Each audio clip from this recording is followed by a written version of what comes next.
Welcome to the Tamarind Learning Podcast, where host Dr. Kirby Ross-Plock speaks with experts on many topics relevant in the ultra-high net worth family wealth management space. Kirby is author of several books, including The Complete Family Office Handbook, and shares her expertise consulting with families and family offices. Kirby is also the founder of Tamarind Learning, an online wealth education platform that develops practical, foundational learning programs for beneficiaries to help them prepare for responsible stewardship of wealth.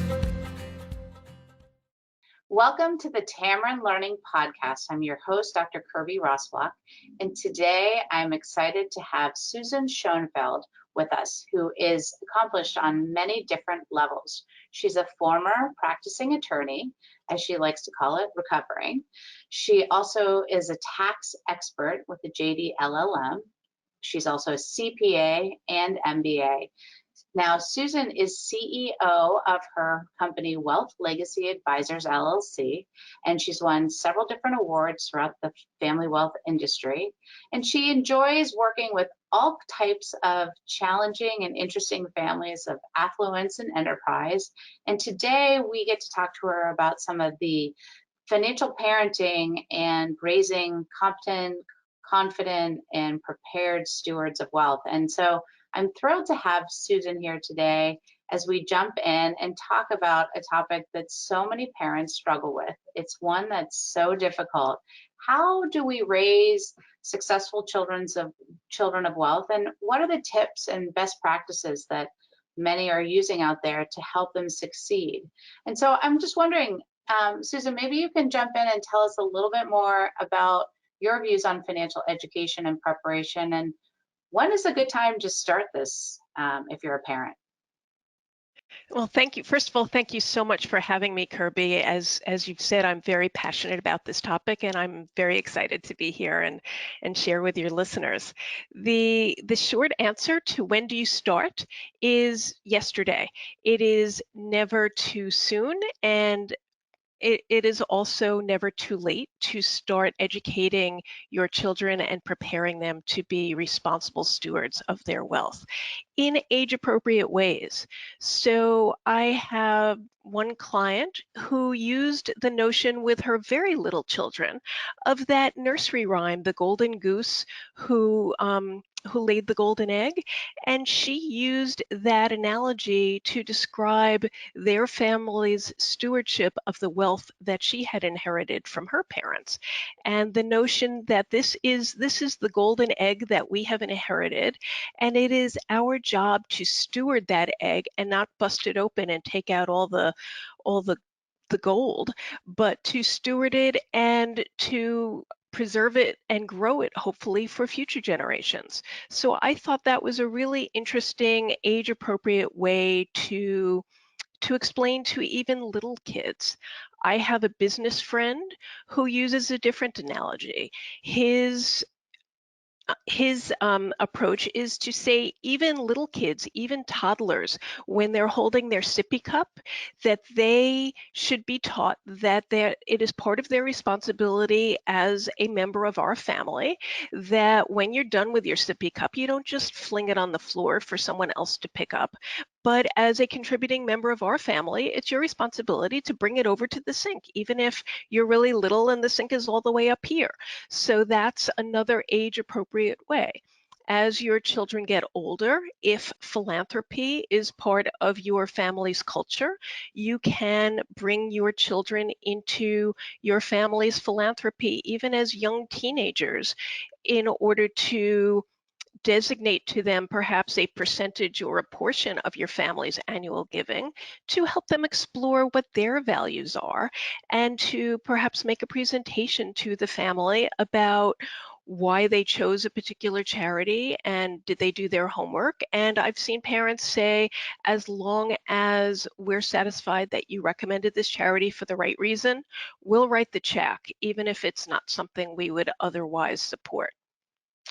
If there's a family office or a family business, I've seen family members bring in their teenagers or young adults as an intern in the family office or family business as a way to educate them about the family's finances and as another tool in the overall financial education of a family. So I'm a big believer in age-appropriate education at every step along the way. Well, these are all great suggestions. I know parents oftentimes struggle with things like allowances and what about, I need this because my best friend has it. Can I have it? You know, why am I not able to have access to more social media or the Amazon account? Just talk to us a little bit about some basic financial parenting tips for the tweens and the teens. I didn't ask you to talk about this earlier, but I think it's one that's would be so helpful if you have any thoughts on that. Oh, by all means, I have some very strong views on tips to help parents financially educate their children.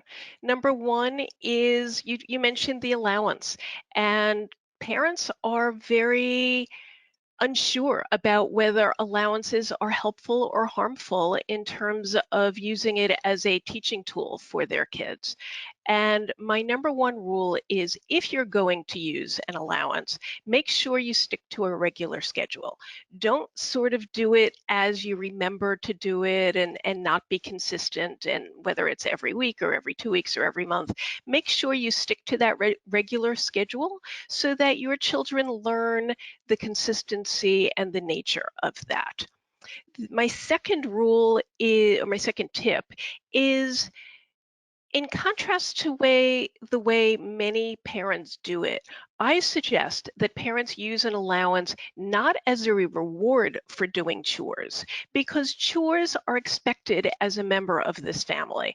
We expect you to make your bed in the morning if that's part of what the family does. We expect you to bring your dishes to the sink. We expect you to, I don't know, take out the garbage or whatever the chores in that household are.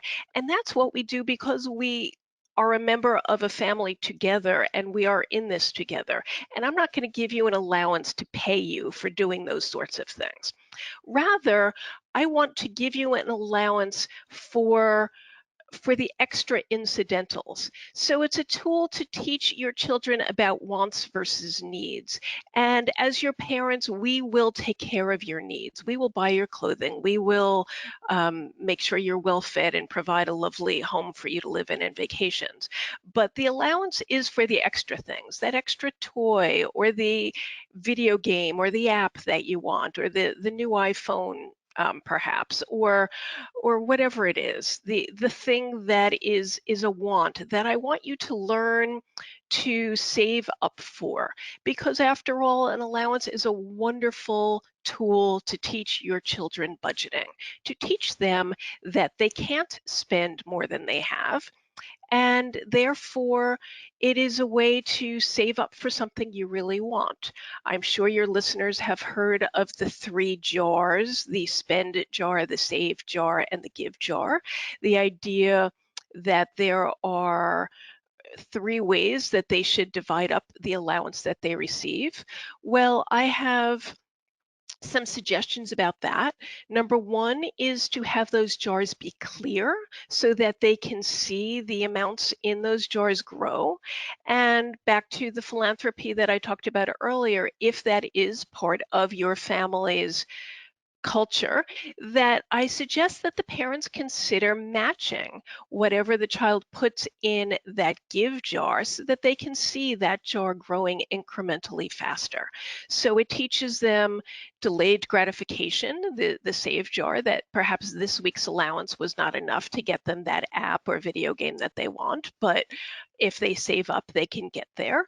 And it also teaches them the power of giving and the power of social responsibility that accompanies the wonderful privilege that they have. So those are my views on allowance.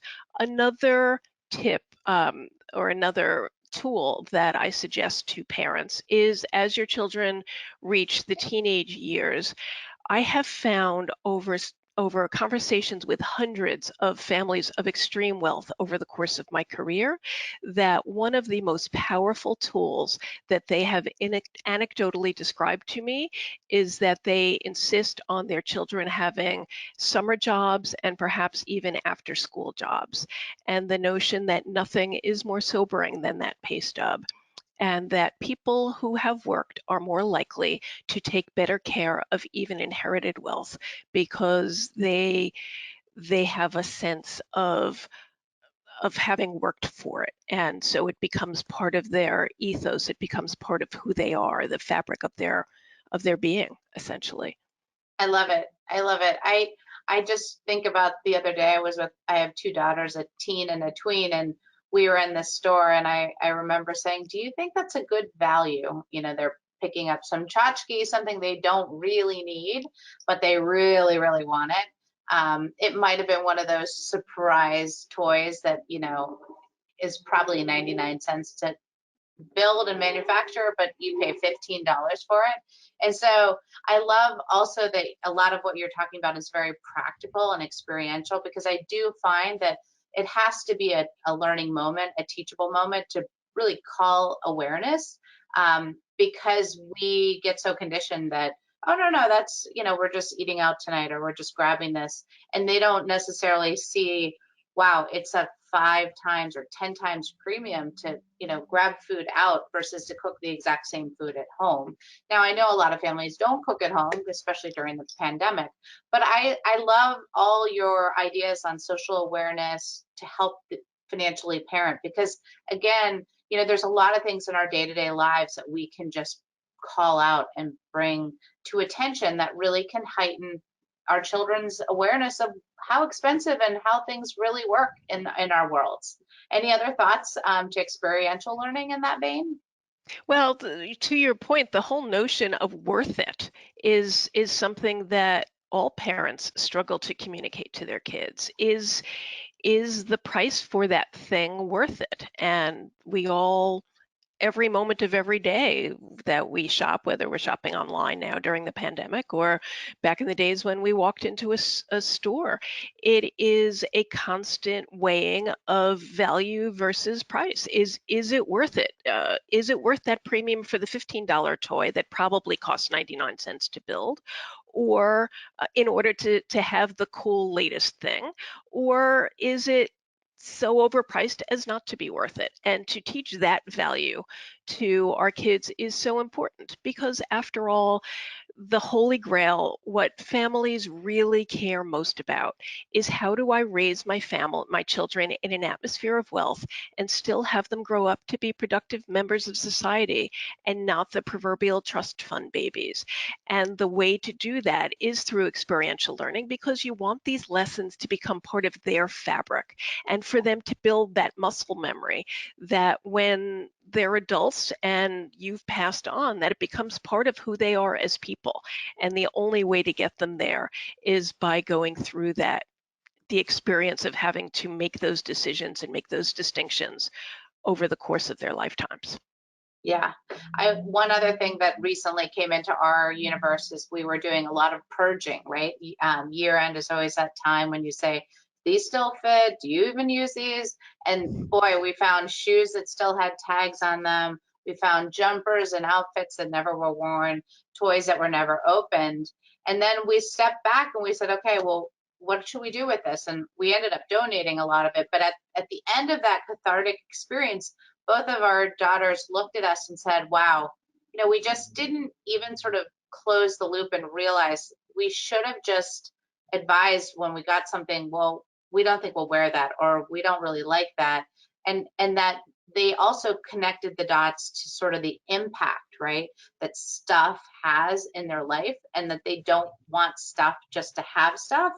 So I do think we also have this wonderful social awareness now about, oh, does this hurt, you know, the ducks in the pond, our clean oceans, our beautiful parks, and just how landfills are something that they're incredibly more aware of. And, you know, that's a behavioral aspect as well. But I'm sure you have thoughts on that, and just how maybe impact and philanthropy can also be a great motivator.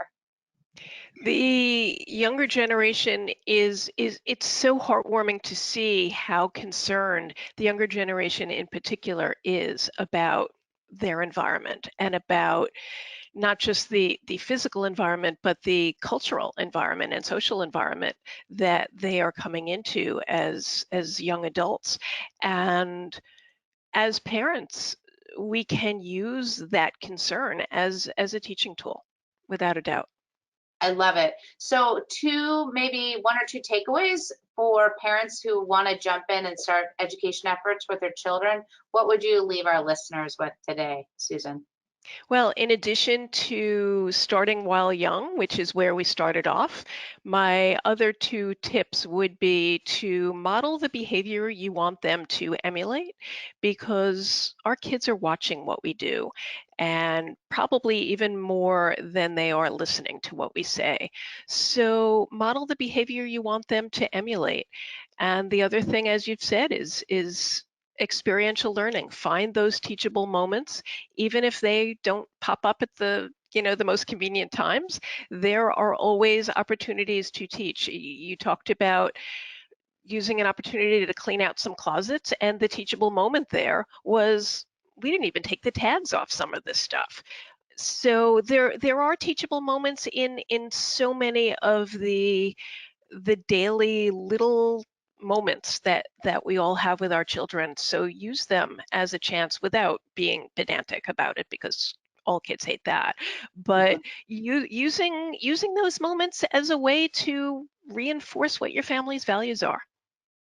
I love it. Susan Schoenfeld, what a delight to have you today. You can learn a lot more about Susan's practice at susanschoenfeld.com, and we will also have some other works that she has granted us permission to share with you as well.